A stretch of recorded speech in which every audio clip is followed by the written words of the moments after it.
Good morning प्यारे बच्चों। सभी स्कूल आए हो आज? Yes ma'am. Very good. तो कैसे हो आप सभी? अच्छे मैम। तो मैंने आपको कल कौन सी प्रतियोगिता करवाई थी? घर पे जाकर किया था? Yes ma'am. तो आज मैं आपके लिए क्या लेकर आई हूँ? कहानी सुनना पसंद करोगे आप? Yes ma'am. ठीक है, आपको मैं एक कविता सुनाऊंगी, कहानी सुनाऊंगी, तो उससे आपको ध्यान से याद भी रखना है कहानी को, और यह कविता आपने अपने छोटे भाई बहनों को भी सुनाना है। ठीक है, तो आपको मैं आज सुनाऊंगी लोमड़ी और कौवा। ठीक है, तो एक जंगल में एक भूखी लोमड़ी रहती थी। एक जंगल में एक भूखी लोमड़ी रहती थी।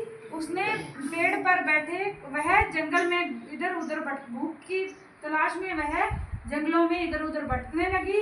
तो उसने एक आगे जाकर, थोड़ी आगे जाकर उसकी नज़र एक पेड़ पर बैठे कौवे की तरफ पड़ी। ठीक है, तो जिस कौवे के हाथ पैर में एक रोटी, तो उसने पेड़ पर बैठे कौवे के मुंह में एक रोटी का टुकड़ा देखा, और लोमड़ी के मन में क्या आ गया? लालच, कि क्यों ना मैं इस कौवे से रोटी का टुकड़ा छीनकर मैं खा लूं, तो मैं अपनी प्यास बुझा सकूं। ठीक है, तो लोमड़ी ने एक उपाय लगाया। क्या लगाया? लोमड़ी ने एक विचार किया, दिमाग लगाया। उसने एक उपाय लगाया। उसने सोचा कि वह कौवे की प्रशंसा करने लगी। वह कौवे की प्रशंसा, झूठी प्रशंसा करने लगी।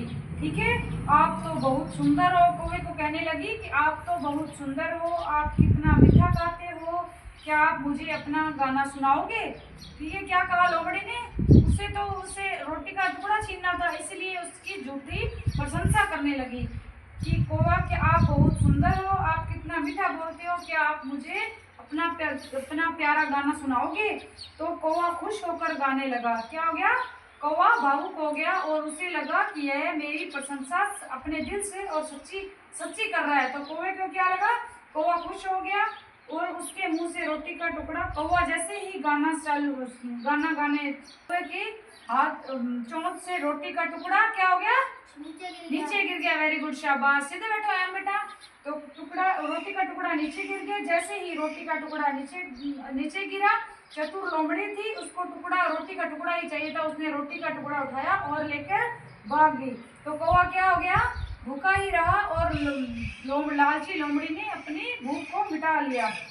ठीक है,